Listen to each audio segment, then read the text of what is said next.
오늘 우리에게 주시는 생명의 말씀은 잠언 25장 13절 말씀입니다. 할렐루야. 옆에 분과 한번 인사하시겠습니다. 주님의 이름으로 사랑하며 축복합니다.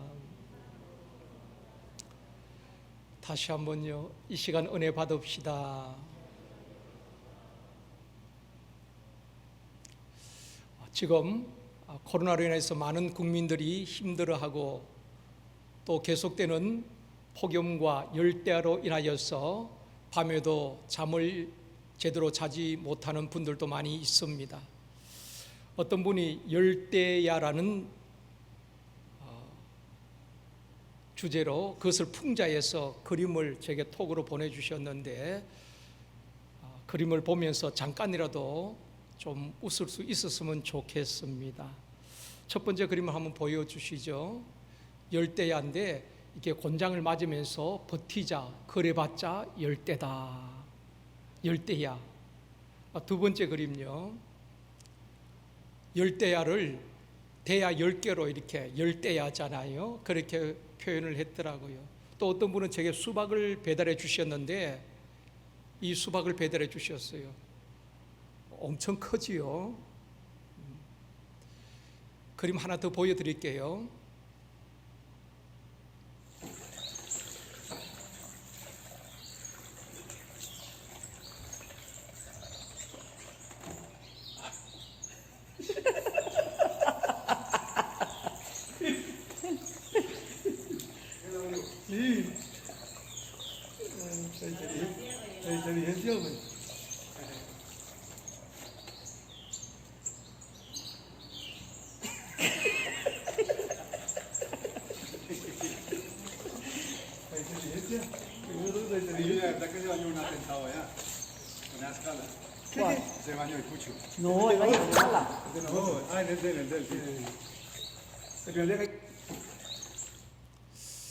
저는 이 그림 보고 참 재밌게 웃었습니다. 더우니까 사람이 수도꼭지를 잠궈 놓으면은 또 새가 그냥 부리로 수도꼭지를 열고 물을 끼얹는 그런 장면이었습니다. 어제가 입추였지요. 더위도 또 지나갈 것입니다. 무더운 여름에 갈증이 날 때 시원한 얼음 냉수가 더위를 식혀주고 갈증을 해소해 줍니다. 성경에 보면은 여름 얼음 냉수 같은 사람이 있다, 그렇게 말씀하고 있습니다. 얼음 냉수처럼 주인의 마음을 시원하게 하고 우리 주님의 마음을 기쁘게 하는 사람이 있다는 것입니다. 오늘은 주인의 마음을 시원하게 하는 사람이라는 제목으로 말씀을 드리려고 합니다. 사람을 만나서 대화하다 보면은 말을 해도 시원시원한 사람이 있습니다. 그런가 하면 어떤 분들은 말이 통하지 않고 앞도 뒤도 없고 답답한 분들이 있을 수 있지요. 주님의 마음을 시원하게 하는 사람, 주님의 마음을 기쁘게 하는 사람이 어떤 사람일까? 첫 번째로, 충성된 사자는 주인의 마음을 시원하게 합니다. 충성된 사자. 오늘 본문 말씀입니다. 이번 주간 암송 말씀입니다. 같이 읽겠습니다. 충성된 사자는 그를 보낸 이에게 마치 추수하는 날에 얼음 냉수 같아서 능히 그 주인의 마음을 시원하게 하느니라. 충성된 사자는 더운 날에 얼음 냉수같이 그 주인의 마음을 시원하게 한다는 것입니다. 팔레스타인 지역은 추수 때가 가장 더운 때입니다. 이스라엘은 추수 때가 가장 더운 때인데, 더운 날에 얼음 냉수가 사람의 마음을 시원하게 하듯이 충성된 사자는 얼음 냉수처럼 주인의 마음을 시원하게 한다고 말씀을 하고 있습니다. 충성이란 단어는 헬라어로 피스티스란 단어를 쓰고 있는데, 믿을 만한 사람이다, 신뢰할 만한 사람이다, 그런 의미인 것입니다. 사람을 알려면은 두 가지를 맡겨보라고 했습니다. 돈을 맡겨보고 또 일을 맡겨보면 그 사람의 됨됨이를 알 수 있다고 했습니다. 그렇습니다. 돈에 정직하고 일에 정직한 사람은 믿을 만한 사람이란 것입니다. 충성된 사람은 바로 그런 사람이란 것입니다. 돈에도 정직하고 어떤 일을 맡겨줘도 성실하게 감당하는 사람, 그런 사람이 충성된 일꾼이요, 충성된 사자라는 것입니다. 성경에서 충성된 자를 소개할 때에 에바브로디도를 소개합니다. 빌립보 교회를 세운 사람이 사도 바울이잖아요. 그 바울이 복음을 전하다 나중에 노년에는 로마 감옥에 갇히게 됩니다. 그 소식을 빌립보 교회 성도들이 듣게 되는 것입니다. 빌립보 교회를 세웠던 그 바울이 로마 감옥에 갇혔다는 소식을 듣고 빌립보 교회 성도들이 십시일반으로 헌금을 하는 것입니다. 바울을 돕기 위해서 헌금을 해서 그 빌립보 교회 당시 리더였던 에바브로디도라는 청년에게 그 돈을 맡기고 로마까지 보내는 것입니다. 그래서 바울을 위로하고 격려하기 위해서 자기들의 어떤 목회자지요, 그 에바브로디도를 로마에 보내게 되는 것입니다. 그런데 문제가 생겼습니다. 이 보냄받은 에바브로디도가 로마에 가서 중병에 걸리게 되는 것입니다. 그래서 죽게 되었어요. 그러니까 바울의 입장에서 보면은 자기를 위로하고 돕기 위해서 왔던 에바브로디도가 병에 걸려 죽게 되었으니까 얼마나 마음이 힘들고 괴롭겠습니까? 또 파송한 빌립보 교회도 자기들이 대표해서 보낸 그 목회자가 죽을 지경에 이르렀으니까 또 교회는 교회대로 근심하는 것입니다. 당사자인 디도도 얼마나 마음에 근심이 되겠습니까? 사명 감당하기 위해서 왔다가 생각하지 못했던 병에 걸린 것입니다. 그런 상황 속에서 바울도 빌립보 교회도 이 에바브로디도도 얼마나 하나님 앞에 기도했겠습니까? 하나님의 영광을 가리우지 않도록. 만약 그 에바브로디도가 로마에서 죽어버린다면 사람들이 얼마나 의문을 갖겠습니까? 그래서 바울도 얼마나 기도를 했겠습니까? 그렇게 기도를 하나님께서 들으시고 그 에바브로디도를 치유하여 주셨어요. 회복이 된 것입니다. 그래서 이 바울이 이 에바브로디도를 빨리 빌립보로 보내고 싶어하는 것입니다. 그래서 에바브로디도를 빌립보로 보내면서 편지를 쓰는 것입니다. 에바브로디도가 어떤 사람인가, 그렇게 바울이 소개를 하고 있습니다. 빌립보서 2장 30절입니다. 같이 읽겠습니다. 그가 그리스도인을 위하여 죽기에 이르러도 자기 목숨을 돌보지 아니한 것은 나를 섬기는 너의 일에 부족함을 채우려 함이니라. 자, 이 에바브로디도는 그리스도를 위하여 또 바울을 위하여 자기가 죽기에 이르렀다는 것입니다. 중병에 걸렸어요. 그럼에도 불구하고 자기 목숨을 돌보지 아니하고 끝까지 바울을 돌보는 그 일을 감당했다는 것입니다. 이 에바브로디도를 이렇게 소개하면서 그는 얼음 냉수같이 충성된 사자였다, 그렇게 극찬을 하고 있는 것입니다. 충성된 사자는 보냄받은 자로서 자기에게 주어진 일들을 끝까지 잘 감당하는 자인 것입니다. 영국 런던에 워크 미술관이 있다고 합니다. 거기에 콘트라는 화가가 그린 충성이란 그림이 그려져 있는데 그 그림은 역사적 사건을 배경으로 그려진 그림이라고 합니다. 주 79년, 그러니까 예수님께서 활동하시고 또 성천하신 그 이후 얼마 되지 않은 주 79년도에 이탈리아의 폼페이에 화산이 폭발하는 사고가 일어났습니다. 도시 전체가 용암과 화산재로 인하여서 다 덮여버린 것입니다. 하루아침에 도시 전체가 없어져 버린 것입니다. 폼페이 최후의 날이라는 영화로도 나왔어요. 저도 이 영화를 보았거든요. 화산이 폭발한 것과 이제 조금 러브 스토리로 이렇게 재밌게 각식을 하긴 했습니다만은 이 영화로도 제작이 되었는데 오랜 세월이 지난 다음에 18세기 중엽부터 사라져버린 이 폼페이 도시를 발굴하는 작업이 시작된 것입니다. 한 17, 18세기 지난 다음에 이 사라져버린 이 폼페이 도시를 발굴하기 위해서 많은 사람들이 투입이 된 것입니다. 그런데 발굴자들의 가슴을 뭉클하게 했던 유물이 하나 발견이 되었는데, 그것은 폼페이 성문을 지키고 있던 한 로마 병사의 화석이었다고 합니다. 이렇게 발굴하다 보니까 로마 병사가 용암에 그대로 굳어버린 화석이 발견된 것입니다. 그 발굴한 사람들의 가슴을 뭉클하게 했다는 것입니다.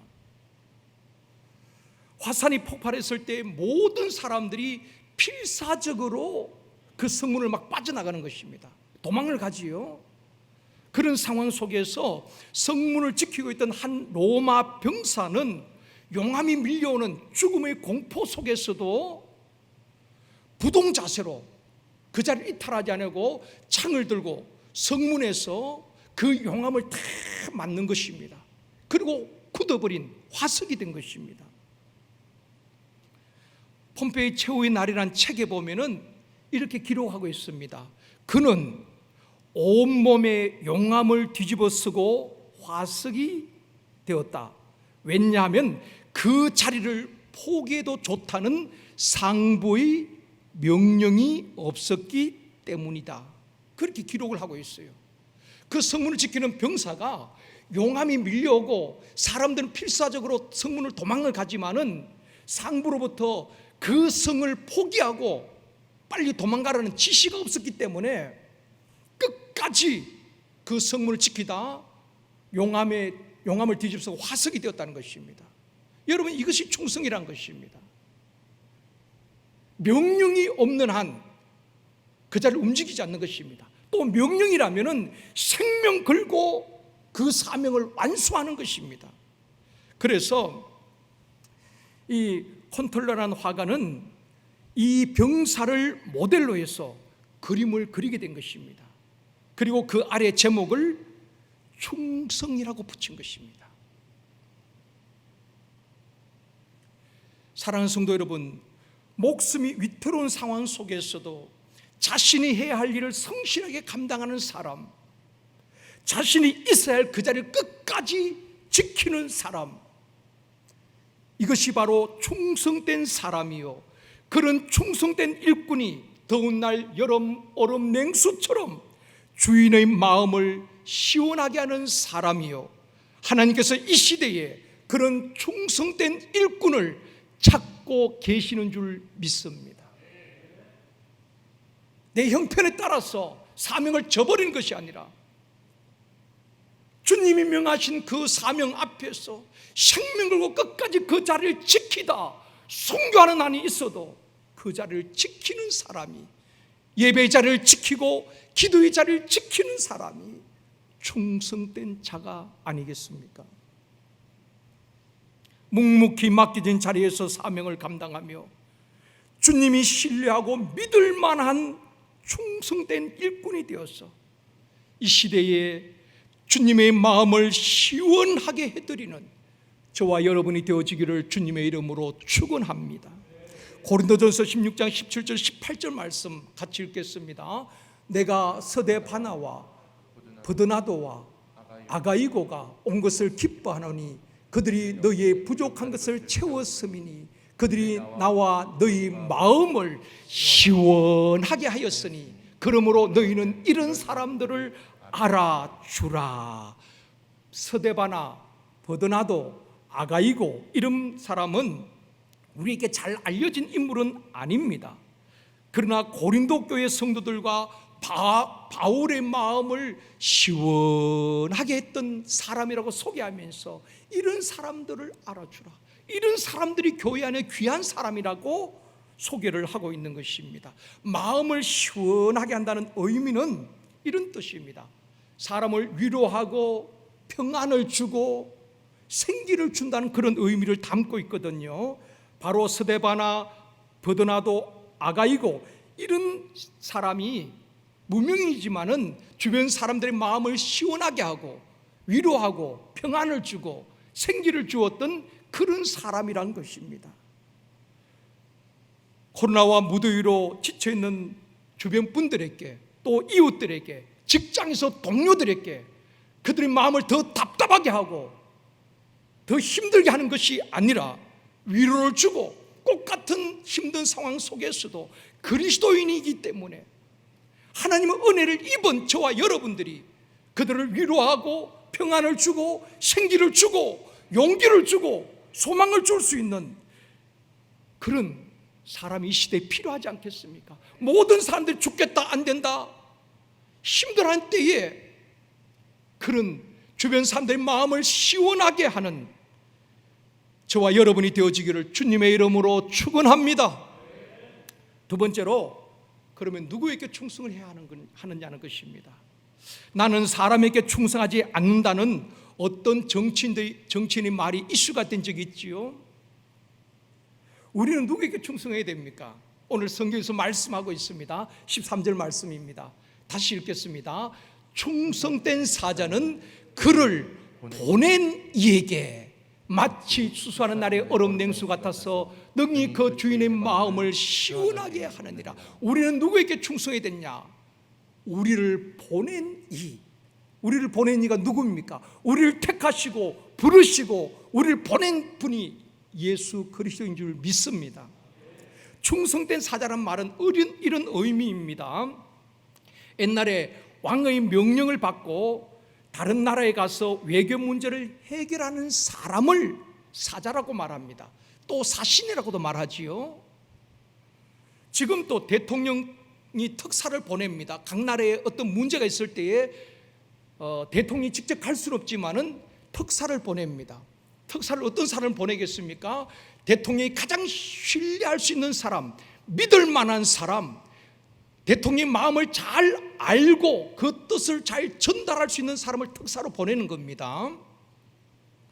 또 보냄받은 사람은 왕이나 대통령의 뜻을 잘 전달하고 또 문제가 있는 외교 문제를 잘 해결하는 사람인 것입니다. 옛날에 보면은 사신으로 갔다가 죽임을 당하는 경우도 많이 있었죠. 여러분 사극에 보면은 사신으로 가서 그냥 그 자리에서 죽임을 당하는 그런 경우도 있었습니다. 마태복음 23장 37절에 말씀합니다. 같이 읽겠습니다. 예루살렘아 예루살렘아 선지자들을 죽이고 내게 파송된 자들을 돌로 치는 자여, 구약의 하나님의 보내심을 받은 선지자들을 돌로 치고 죽였습니다. 하나님께서 보낸 선지자들이잖아요. 그들을 사람들은 환영하는 것이 아니라 그들을 돌로 치고 하나님 보낸 사자들을, 사신들을 죽였습니다. 그러나 보냄 받은 자는 핍박과 죽임을 당하는 가운데서도 보낸 자의 뜻을 전하고 전달하고 사명을 잘 감당했다는 것입니다. 이들을 충성된 사자라고 말하는 것입니다. 우리는 하나님께 부름받은 자인 동시에 보냄받은 자입니다. 이것이 그리스도인의 정체성입니다. 우리는 하나님께 부름받았지만은 부름받고 우리만 예수 잘 믿고 천당 가는 것이 목적이 아닙니다. 우리 주님은 제자들을 부르시고 훈련시키고 파송하는 것입니다. 그게 목적이에요. 하나님은 시대마다 사람을 부르시고 또 보내셨습니다. 부름에서 끝난 적이 한 번도 없습니다. 하나님께서 다 부르시고 보내셨다는 것입니다. 아브라함을 부르시고 가나안 땅으로 보냅니다. 또 모세를 부르시고 그 하나님의 백성들을 구원하기 위해서 애굽으로 보내셨습니다. 예수님께서 12제자를 부르시고 복음을 들고 세상으로 가라고 말씀하시는 것입니다. 이 시대에 우리도 보냄받은 자라는 이 사명 의식을 가지고 살아야 되는 것입니다.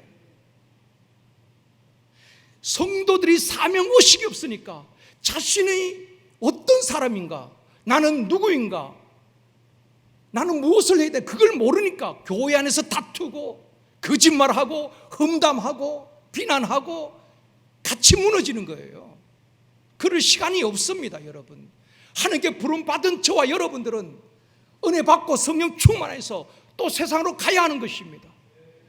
가정으로, 일터로 가야 하는 것입니다. 우리는 교회 안에 머물러 있어서는 안 되는 것입니다. 세상으로 보냄받은 자라는 이 의식을 가지고 살아야 하는 것입니다. 하나님 가정으로 보내셨습니다. 또 직장으로 보내셨습니다. 일터로 보내셨습니다. 삶의 현장으로 보냄받은 자라는 사명의식을 가지고 직장 선교사로, 일터 선교사로 어디에서든지 예수 그리스도의 정인된 삶을 살아가는 것입니다. 이것이 이 시대 저와 여러분이 해야 할 일인 것입니다. 그저 코로나 때문에 힘들다, 어렵다, 어떻게 그렇게 하는 것이 아니라 우리는 때를 얻든지 못 얻든지 그 가정에서도, 일터에서도, 어디에서든지 그리스도인들이 이렇게 살아가는 모습을 보여주는 것입니다. 교회에서 양육하고 훈련한 목적이 무엇입니까? 성도들의 영적 지식을 좀 주고 성경을 좀 가르치는 그게 목적이 아닙니다. 교회에서 양육하고 성도들을 일꾼으로 세우는 목적은 파송하기 위함인 것입니다. 아멘입니다. 우리는 나가든지 보내든지 선교사적인 삶을 살아야 되고 선교지향적인 교회가 되어져야 되는 것입니다. 이것이 주님께서 모든 지상교회에 주신 사명인 것입니다. 성도들 주신 미션이잖아요. 제자들 훈련시키시고, 그리고 너희들은 모든 민족으로 가서 제자를 삼고 세례를 주고 주님이 가르쳐 주신 것을 너희 또 가르치고 지키게 하라고 한 것입니다.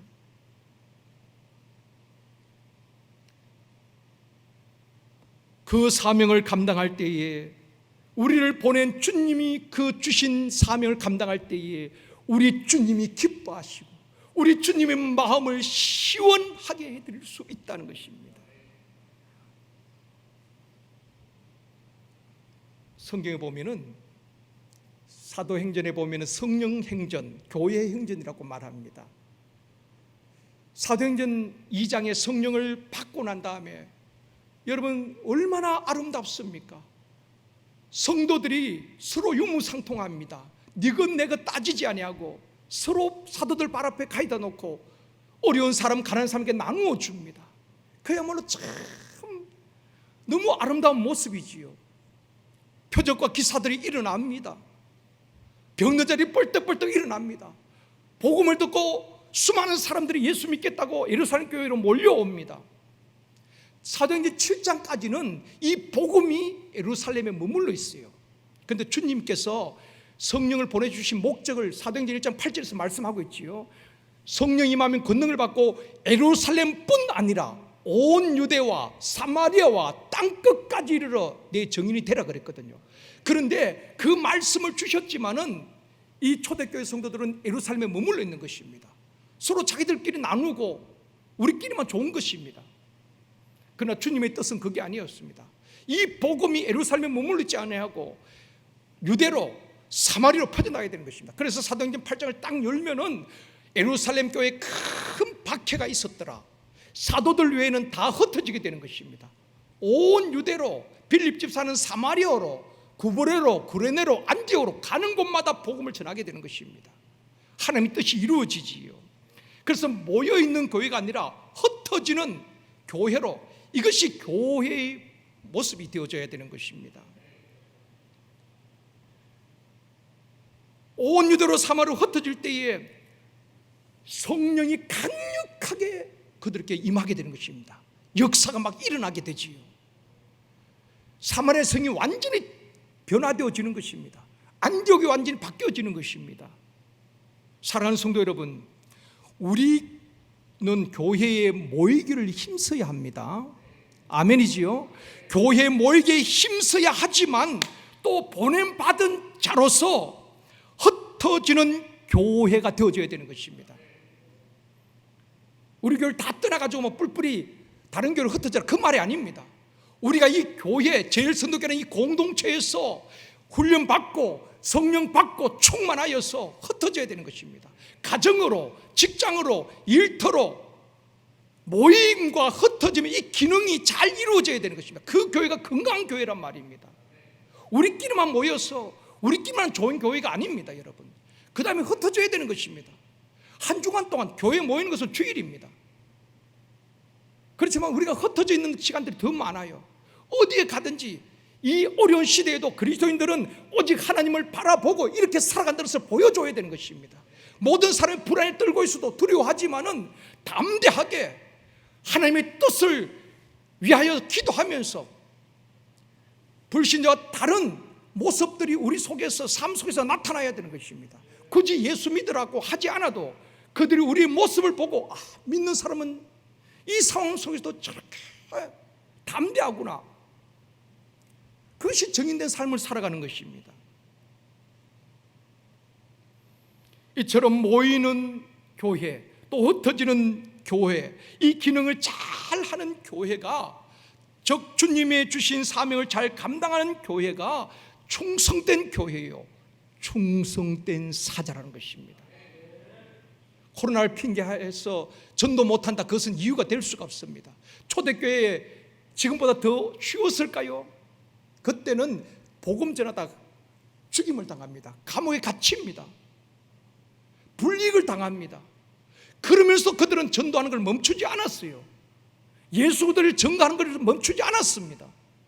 오늘 어떤 상황 속에서도 복음을 전하고 정인된 삶을 살아야 될 줄 믿습니다. 구약의 충성된 자를 말할 때 갈렙을 이야기합니다. 충성이 무엇인가 설명을 드리고 싶습니다.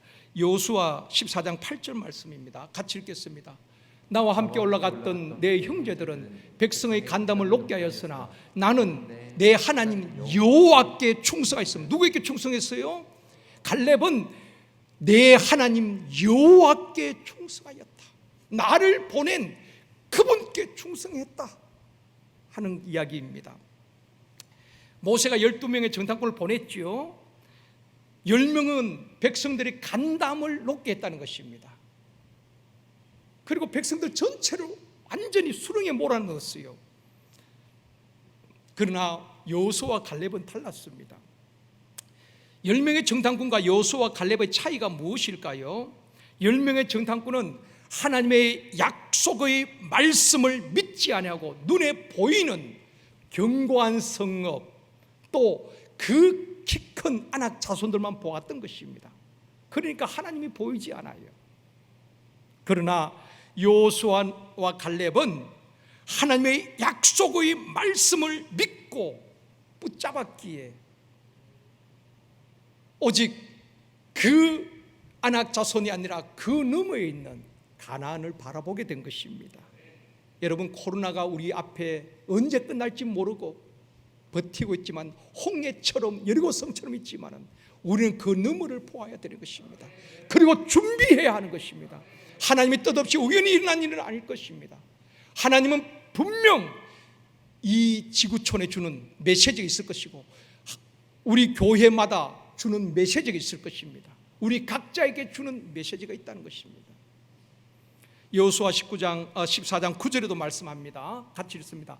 그날에 모세가 명시하여 이르되 내가 내 하나님 여호와께 충성하였은즉 내 발로 밟는 땅은 영원히 너와 내 자손의 기업이 되리라 하였나이다. 자, 보십시오. 모세가 여호수아 갈렙을 이렇게 평가하지요. 내 하나님 여호와께 충성하였은즉. 지도자 모세가 갈렙을 보면서 너는 여호와 하나님께 충성된 자라, 그렇게 이야기하고 있는 것입니다. 갈렙에 대해서 계속 하는 말씀이 하나님께 충성된 자라는 것입니다. 자, 그러면 충성이 무엇일까요? 여기서부터 여러분들이 충성을 오해하고 있습니다. 충성은 9가지 성령의 열매 가운데 다 충성이 있지요. 우리는 충성을 이렇게 생각합니다. 교회 열심히 잘 나오고, 믿음이 있든 없든 열심히 교회에 잘 나오고, 맡은 직분 잘 감당하고, 열심히 봉사하고 헌신하면은 충성된 일꾼이라고 평가합니다. 틀린 것은 아니지요. 그러나 또 100% 맞는 것은 아닙니다. 갈렙이 여호와 하나님께 충성했다고 말할 때에 그 원문을 잘 살펴보면은 뭐 봉사를 많이 했다 그런 의미가 아닙니다.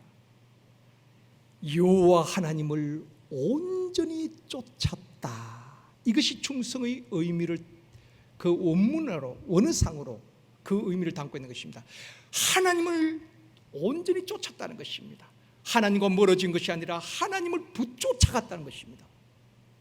아브라함이 하나님의 말씀을 쫓아가듯이 하나님 앞에 바짝 붙어서 쫓아가는 이것이 충성이란 것입니다. 여호수아 14장 14절 말씀입니다. 같이 읽겠습니다. 헤브론이 그니스의 사람 여분네 아들 갈렙의 기업이 되어 오늘까지 이르렀으니 이는 그가 이스라엘의 하나님 여호와를 온전히 쫓았음이니라. 그러니까 갈렙은 가나안 땅 정탐꾼으로 보냄받은 40세 때나 85세 때나 한결같이 온 마음을 다하여 하나님을 의지하고 하나님을 신뢰하고 하나님을 바라보고 하나님의 약속의 말씀을 붙잡고 하나님을 온전히 쫓았더라. 이것이 충성인 것입니다. 그러니까 비급하지 않아요. 하나님을 온전히 쫓으니까 견고한 여리고성을 보아도 강한 안악조선을 보아도 두려워하지 않는 것입니다. 위대하고 강하신 하나님께 모든 시선을 맞추고 그분을 쫓아가니까 그 안악조선을 두려워하지 않습니다. 그런데 다른 정탐꾼들과 이스라엘 백성들은 하나님을 온전히 붙잡지 못하니까, 충성되지 못하니까 결국 두려움에 사로잡히게 되는 것입니다. 또한 하나님 앞에 충성된 자들은 사람의 말이나 인기에 휘둘리지 아니하고 한결같이 하나님을 쫓아가며 하나님께 충성하는 것입니다. 사랑하는 성도 여러분, 갈렙처럼 환경이나 사람을 두려워하지 아니하고 좌로나 우로나 치우치지 아니하고 하나님의 말씀을 믿고 우리를 부르시고 보내신 주님의 마음을 시원하게 해드리는 충성된 일꾼이 되어지기를 주님의 이름으로 축원합니다. 세 번째로 충성된 자에게 주시는 축복입니다. 충성된 자에게 하나님이 어떤 축복을 주시는가 또 약속을 하고 있죠. 여러분들이 이제 이탈리아를 여행하다 보면 꼭 로마 있는 그 교황청을 들리게 됩니다. 교황청은, 바티칸은 하나의 시지요, 하나의 나라입니다. 그러니까 이제 교황청 대사를, 미국 대사를 보내서 교황청의 대사를 보냅니다. 그 이제 로마 바티칸에 가 보면은 바티칸을 지키는 근위병, 호위병은 이탈리아 로마 병사가 아닙니다. 스위스 군인들이 지키고 있는 것입니다.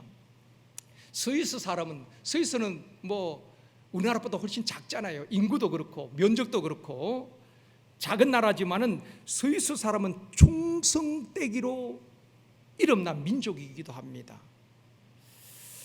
1792년에 프랑스 대혁명이 일어났을 때에 그 당시에 루이 16세를 호위하던 병사들은 프랑스 군인뿐 아니라 용병들을 많이 썼다고 합니다. 그래서 스위스는 그때 굉장히 가난했어요. 가난하다 보니까 용병을 보내서, 우리나라가 월남에 파병을 했잖아요. 그래서 이제 뭐 경부 고속도로 닦고 그렇게 했다 그러더라고요. 돈을 좀 이렇게 외화를 많이 벌었다 그래요. 그래서 스위스가 굉장히 가난했기 때문에 프랑스에 이제 용병을 이제 보낸 것입니다. 군인들을. 그때에 그 이제 루이 16세 왕을 호위하던 스위스 용병이 768명이 있었습니다. 그런데 프랑스 대혁명이 일어날 때에 성난 군중들이 왕궁을 해서 막 돌격을 해오는 것입니다.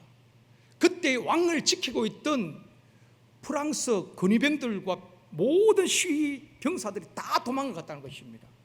그런데 이 스위스 용병 768명은 끝까지 루이 16세 왕을 호위하는 것입니다. 끝까지 왕을 지켰던 사람은 스위스 용병이었다는 것입니다. 자국 군인들이 아니었다는 것입니다.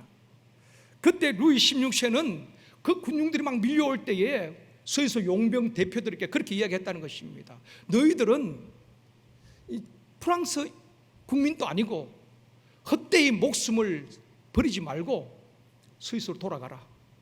이제 루이 16세는 자기의 왕위를 지킬 수 없다는 것을 판단하고, 그래서 스위스 용병들을 다 돌아가라, 쓸데없이 목숨 버리지 말고 자기 나라로 돌아가라고 그렇게 이제 이야기했다는 것입니다. 그때에 그 서유서 군인의 대표가 이렇게 말했다고 합니다. 서유서 군대는 신의와 충성을 끝까지 지킵니다. 그러면서 그 시민 혁명군과 끝까지 싸우다가 왕을 지키다가 768명 전원 전사하게 되는 것입니다. 서유서 군대의 충성심에 감동을 받고 그 이후에 로마 교황청 권위병을 이탈리아 군인이 아닌 서유서 군인을 그 돈을 주고 그렇게 호위하게 하고 있다는 것입니다. 서유서 용병 768명의 충성을 기리기 위해서 덴마크 조각가 토로 발센이라는 사람이 조각을 했는데 빈자이 사자상입니다. 여기는 제가 가보지 못했지만 한번 꼭 들려보고 싶은 곳이기도 합니다. 빈자이 사자, 이 덴마크 조각가가 이 빈자이 사자상은 바로 누워있는 사자는 지금 옆에 보면 이게 창에 찔렸거든요. 창에 찔려서 이게 죽음 직전에 누워있는 것입니다. 이 사자가 서유서 용병을 상징하는 것입니다. 심장에 이게 창이 찔려 있는데 그 위에는 이제 방패가 있고 끝까지 왕을 지키는 충성스러운 용병을 이렇게 이제 표현한 것입니다. 조각을. 그래서 많은 사람들이 이제 이곳을 방문하기도 하는 것입니다. 그 위에 글씨가 잘 안 보이지만 글씨가 뭔가 하면은 서유서 군인의 충성심과 용감함이란 뜻의 위에 글씨가 새겨져 있는 것입니다. 사랑하는 성도 여러분, 충성된 사자는, 충성된 사람은 그를 보낸 주인의 마음을 얼음냉수처럼 시원하게 한다는 것입니다. 예수 믿는 사람들은 저는 꼭 부탁드리고 싶은 것은 충성심이 있어야 되는 것입니다. 하나님께 충성은 물론 사람에 대한 충성과 의리도 있어야 되는 것입니다. 때로는 안타까운 것은 그렇게 교회에서 목사님의 설교를 듣고 은혜를 받고 믿음 생활을 했던 성도들이 시험 들 수 있지요. 교회를 떠날 때는 10년, 20년, 30년 그 교회에 몸담고 있었던 분들도 간다는 말 한마디 없이 그냥 떠나버린 것입니다. 핸드폰도 받지 않아요. 그럴 때마다 참 마음이 섭섭할 때가 많이 있습니다.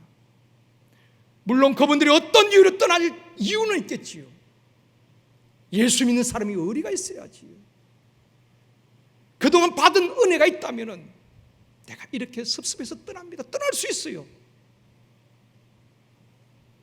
그러면 또 어딜 가든지 신앙생활 잘할 수 있도록 또 목회자는 축복해 주고, 예수 믿는 사람들이 좀 충성심과 의리가 있었으면 좋겠어요. 떠날 때 말 한마디 없이 섭섭한 것만 슬쩍 주변 사람들 이야기하고,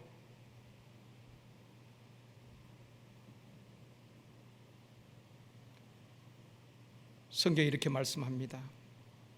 고린도전서 4장 1절 2절 말씀입니다. 같이 읽겠습니다. 사람이 마땅히 우리를 그리스도의 일꾼이요 하나님의 비밀을 맡은 자로 여길지어다. 그리고 맡은 자들에게는 구할 것은 충성이니라. 우리는 하나님께로부터 하나님의 비밀을 맡은 자입니다. 복음의 비밀을 맡은 자예요. 우리에게 하나님이 요구하시는 것은 충성인 것입니다. 아까 예를 들었습니다만 그 용암이 밀려오는 죽음 앞에서도 끝까지 상부의 명령이었기 때문에 창을 들고 용암을 뒤집어 쓰고 화석이 된 군인처럼, 비록 용병으로 돈을 벌기 위해서 낯선 나라에 와서 왕을 호위하지만은 끝까지 왕을 지키기 위해서 생명 걸고 충성했던 그 용병들. 그런데 우리를 부르신 하나님, 그분 앞에 충성하는 것은 마땅하지 않겠습니까? 그분 우리에게 다른 것 말씀하지 않았습니다. 땅끝까지 이르러 내 증인이 되라. 너가 믿는 예수 그리스도 일터에서는 어디서든 전하는 자가 되라. 삶을 통하여서 보여주라는 것입니다.